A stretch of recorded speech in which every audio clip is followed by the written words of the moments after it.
সকাল থেকে আকাশের মুখ ভার, রাজ্যের বৃষ্টির পূর্বাভাস। 20 জুলাই কলকাতায় বৃহস্পতিবার সকাল থেকে আকাশের মুখ ভার, বিভিন্ন স্থানে থেমে থেমে বৃষ্টি হচ্ছে। তবে আবহাওয়া অধিদপ্তর জানিয়েছে আপাতত ভারী বৃষ্টির কোনো পূর্বাভাস নেই।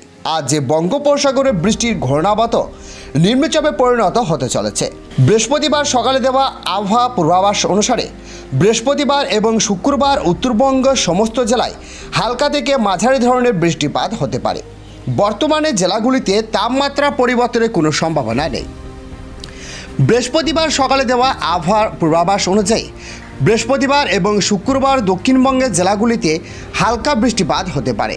কোথাও ভারী বৃষ্টির পূর্বাভাস নেই। আপাতত জেলাগুলিতে তাপমাত্রা পরিবর্তনের কোনো পূর্বাভাস নেই। তো প্রিয় দর্শক, বিস্তারিত জানতে হলে ভিডিওটিকে সম্পূর্ণ দেখবেন, ভালো লাগলে একটি লাইক করবেন। আর এই ধরনের লেটেস্ট ট্রেন্ডিং আপডেট ভিডিওগুলি সবার প্রথম পাওয়ার জন্য আমাদের চ্যানেলটিকে সাবস্ক্রাইব করে পাশের বেল আইকনটিকে প্রেস করে অল নোটিফিকেশনটিকে ক্লিক করে আমাদের সঙ্গে থাকবেন। তো চলুন এক নজরে দেখে নেওয়া যাক।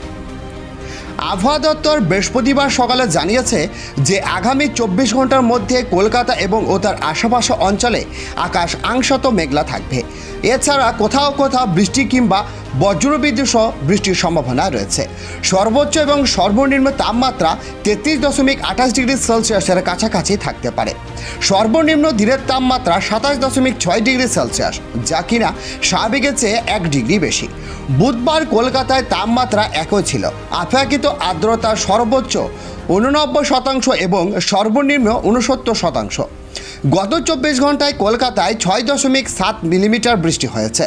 আজ বিকেলে আলিপুর আবহাওয়া দপ্তর জানিয়েছে উত্তরে অন্ধ্র উপকূল থেকে পশ্চিম মধ্য বঙ্গোপসাগর এবং দক্ষিণে উড়িষ্যা উপকূলে একটি ঘূর্ণাবর্ত তৈরি হয়েছে, যা জেরে বৃহস্পতিবার নিম্নচাপ তৈরি হতে চলেছে।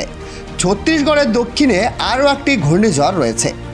অন্যদিকে মৌসুমী বায়ু অক্ষরেখার রাজস্থানের ফলাদিকোটা, গুনা, দামা, প্রেন্ডা রোড, রাউরকেলা এবং কাতি হয়ে পূর্ব দক্ষিণ পূর্ব থেকে পূর্ব মধ্য বঙ্গোপসাগর পর্যন্ত বিস্তৃত রয়েছে, এমনটি জানিয়েছেন তারা। তো বন্ধুরা, আজকে এই ছিল পাওয়ার লেটেস্ট আপডেট। ভিডিওটি ভালো লাগলে সম্পূর্ণ দেখবেন এবং আমাদের সঙ্গে থাকবেন।